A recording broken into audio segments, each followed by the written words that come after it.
Every gardener wants a compost pile that heats faster, breaks down quicker, and produces dark, crumbly, nutrient-rich humus. And while people obsess over greens, browns, moisture levels and aeration, there's one overlooked additive that quietly transforms an ordinary compost pit into a biological powerhouse: biochar. Not charcoal from your grill, not ashes from your fireplace, real, raw, unactivated biochar. Gardeners hear the term all the time but rarely use it correctly. Yet indigenous farming cultures, from the Amazon to East Africa, use this simple material to engineer some of the most fertile soils on Earth. Biochar is the compost additive that turns sluggish decomposition into a rapid nutrient cycling engine. When added at the right moment and in the right form, it upgrades your compost pit in ways no kitchen scrap or fertilizer can replicate. Biochar is carbon in its most durable form, a natural sponge created by burning wood or crop residues at low oxygen levels. But you know, its power has nothing to do with nutrients. Instead, it acts like a condo complex for microbes. In compost, biochar increases microbial populations by giving bacteria and fungi shelter. It absorbs odors and excess moisture, and it also prevents nutrient leaching by trapping nitrogen. Plus, it supercharges aeration without constant turning and adds long-term carbon to finished compost, lasting decades in soil. Microbes multiply up to 10 times faster when they colonize biochar. That means, well, faster heating, faster decomposition, and richer, more stable humus. Most gardeners skip it because they assume biochar is advanced or expensive, but you can make it for free using twigs, branches, corn cobs, prunings, or really any dry biomass.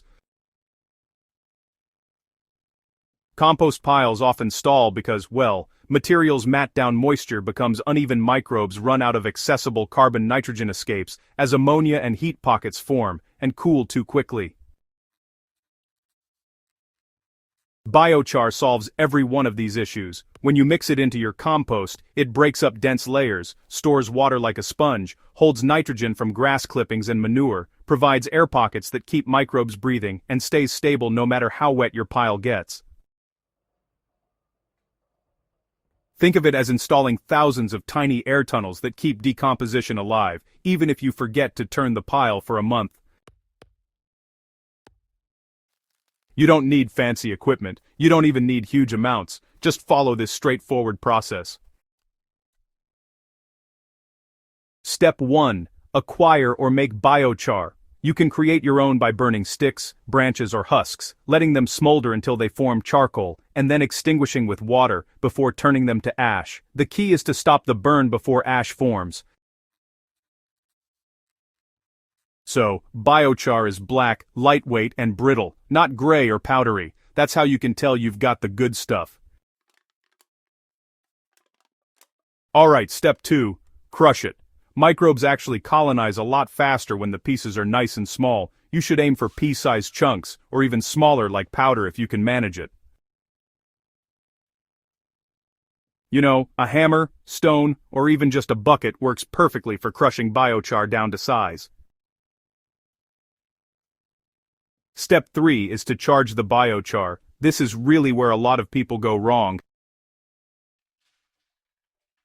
Raw biochar is just too dry and adsorptive. If you add it plain, it actually absorbs nutrients instead of releasing them.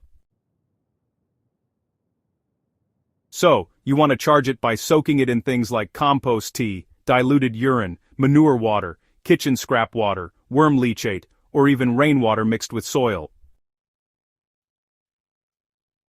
So, just let it sit for about 24 to 48 hours. Now it's loaded up with microbes and nutrients, and you know, it's really ready to go. Step 4 is to add it in layers. You'll want to use about 5 to 10% biochar by volume, kinda sprinkled in like seasoning. Start with a thin layer of biochar, then add a layer of greens, followed by a layer of browns, and just repeat that process.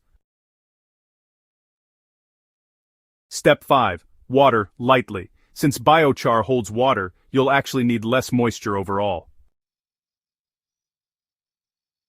your compost will now heat up faster, stay warm longer, and decompose more completely. Within 48 hours, microbes flood into the porous structure. They hide, reproduce, and digest organic matter faster.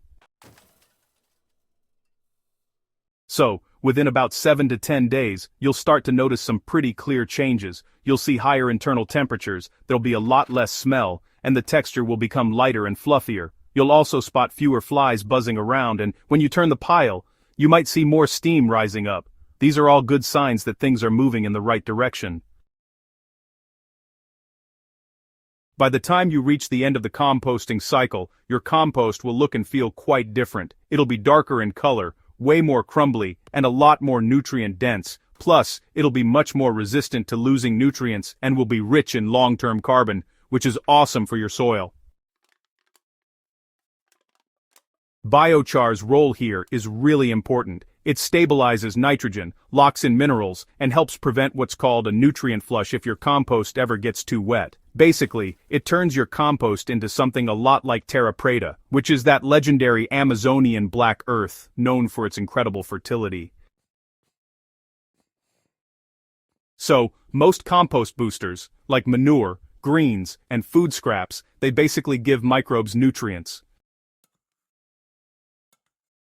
But, biochar actually gives them a home. Nitrogen sources, they burn out pretty quickly, but biochar, it stays active for decades. It doesn't break down, rot, or disappear. It simply becomes part of your soil's permanent fertility bank. Adding biochar once is like adding compost every year, without the work. If your compost has been slow, smelly, clumpy, or inconsistent, don't add more greens or buy expensive compost starters. Add biochar. This one overlooked, ancient, ultra-effective material transforms your compost pit into a fast, hot, nutrient-retaining engine of soil regeneration. It's free, simple, and proven across cultures for thousands of years.